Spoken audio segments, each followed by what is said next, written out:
अस्सलाम वालेकुम students, I am your Urdu teacher Rabia नज़र। आज हम मादरे मिल्लत मोहतरमा फ़ातिमा जना के बारे में पढ़ेंगे कि उन्होंने पाकिस्तान बनाने में कितनी कोशिशें की हैं, क्या क्या कुर्बानियाँ उन्होंने दी हैं और उनका हम जो है वो बैकग्राउंड पढ़ेंगे कि वो कब पैदा हुई, कहाँ पैदा हुई। इसके बारे में हम उनकी सारी डिटेल पढ़ेंगे। तो इस चैप्टर में बताया गया है कि ये फ़ातिमा जना जो थी वो एक बहुत अजीम शख्सियत थी, हमारे लिए बहुत मानी रखती थी। तो ये बताया गया है कि जो अजीम लोग होते हैं, वो अच्छे जो लोग होते हैं, वो हमें हर रोज़ नहीं मिलते। वो कभी कभी अल्लाह ताला उनको पैदा करता है और उस वक्त पैदा करता है जब हम मुश्किल हालात में होते हैं। तो कायदे आज़म की जो बहन थी उनका नाम फ़ातिमा जना था। आप जो है वो 31 जुलाई 1893 को कराची में पैदा हुई थी और आप बहन भाइयों में सबसे छोटी थी और आपके मज़ीद 3 भाई और 2 बहनें थीं। आप छोटी थी तो उनकी वालदा का जो है वो इंतकाल हो गया था, वफ़ात पा गई थी। उसके बाद आपके वालिद आपने आपको संभाला था। तो आपके जो भाई थे मोहम्मद अली जना, वो वकील थे और मोहतरमा फ़ातिमा जना ने भी अपनी जो है वो स्टडी कंटिन्यू रखी थी। मैट्रिक में उन्होंने अच्छे नंबर लेकर तो आगे उन्होंने डेंटल सर्जन बनकर लौटी थी। आपकी जो स्टडी थी वो कलकत्ता यूनिवर्सिटी से थी।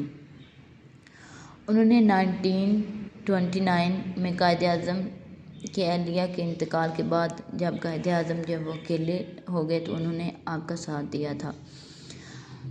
तो उन्होंने बहुत सी कोशिशें की थी। जैसा कि हम मुस्लिम कंट्री हैं तो हमारे यहाँ जो है वो औरतों को अच्छा नहीं समझा जाता कि वो पढ़ें, आगे बढ़ें।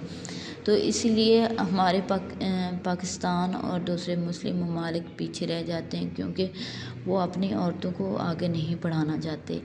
लेकिन फ़ातिमा जना ने आगे पढ़ा और उन्होंने आगे बहुत से काम किए थे। जैसे कि वो जानती थी कि ख़वातीन की जदोजहद के बगैर अलग वतन हासिल करना बहुत मुश्किल होता है।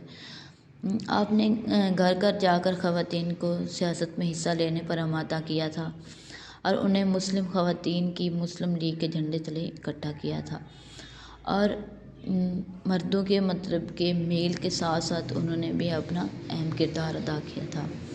मोहतरमा फ़ातिमा जना दूसरी मुस्लिम ख़वातीन की रहनुमा भी रही, जैसे कि बेगम सलमा तस्दीक हुसैन, बेगम मोहम्मद अली जोहर, बेगम जहाँ आरा बशीर और राना लियाकत अली ख़ां की जो बेगम थी। उन सब की ये क्या थी, लीडर थी। सब ने मिलकर अलग वतन हासिल करने के लिए ज़बरदस्त कोशिश की थी और इनकी कोशिश का यही नतीजा था कि अब आप आम मुसलमान ख़वातीन भी मर्दों की शाना मिशाना काम कर सकती थी, जिनके नतीजे में क्या हुआ था कि 14 अगस्त 1947 को पाकिस्तान मार्ज़ वजूद में आ गया था। पाकिस्तान ऐसे नहीं मार्ज़ वजूद में है, ये बहुत सी कुर्बानियों के बाद जो है मार्ज़ वजूद में आया है। अब जो हमारे पास इस हाल में पाकिस्तान है, इस साल में पहले नहीं था। बहुत सी कुर्बानियाँ देनी पड़ी, बहुत सी जानें ज़ाया की हैं, तब जाकर पाकिस्तान बना। आपने दिन रात मेहनत की, औरतें लड़कियों सबको जो है वो तालीम दी, क्योंकि आपको पता है कि एक औरत की तालीम जो है वो एक ख़ानदान की तालीम होती है। तो अगर एक औरत पढ़ जाए, एक लड़की पढ़ जाए तो पूरा ख़ानदान जो है वो संवर जाता है, उसकी जो है वो नस्लें संवर जाती हैं। तो आपकी इन्हीं कोशिशों की वजह से आपने पाकिस्तान की जो है वो नक्शे बदल दिया था। आपने बेगम राना लियाकत अली ख़ां के साथ मिलकर आल पाकिस्तान वुमेन्स एसोसिएशंस की बुनियाद रखी थी।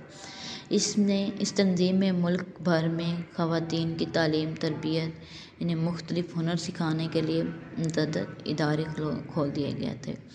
उनकी इन्हीं कोशिशों की वजह से कौम ने उन्हें मादरे मिल्लत का ख़िताब दिया था। मादरे मिल्लत मीन्स कि कौम की माँ। आप 9 जुलाई 19 1967 کو جو ہے وفات پا گئی تھی، اور آپ کا جو مزار ہے قائد کے احاطے میں سپرد خاک ہے۔ قائد اعظم کے مزار کے ساتھ ہی آپ کا جو مزار ہے۔ آپ کی جدوجہد ہماری اور ہماری خواتین کے لیے قابل تنقید ہے۔ اس سے ہمیں اس چیپٹر سے یہی لیسن ملتا ہے کہ ہمیں بھی اپنی جو گھر میں عورتیں ہیں، بہنیں ہیں، مائیں ہیں، سب کو جو ہے وہ بنیادی تعلیم ضرور حاصل ہونی چاہیے، کیونکہ ہمارے معاشرے میں عورت کا پڑھنا لکھنا بہت ضروری ہوتا ہے۔ تو امید کرتی ہوں آپ کو اس چیپٹر کی سمجھ آ گئی ہو کہ مادر ملت کا کہ کیا مادر ملت کون تھی۔ محترمہ فاطمہ جناح کو مادر ملت کہا جاتا تھا، قائد اعظم کی بہن تھی۔ جس طرح قائد اعظم نے کردار ادا کیا ہے، اسی طرح آپ نے بھی عورتوں کے ساتھ مل کر اپنا جو ہے وہ کردار ادا کیا ہے، اور انہی کی کاوشوں کی وجہ سے ہم جو ہے وہ آزاد ملک ہیں۔ تو امید کرتی ہوں آپ کو یہ لیسن کی سمجھ آئی ہوگی۔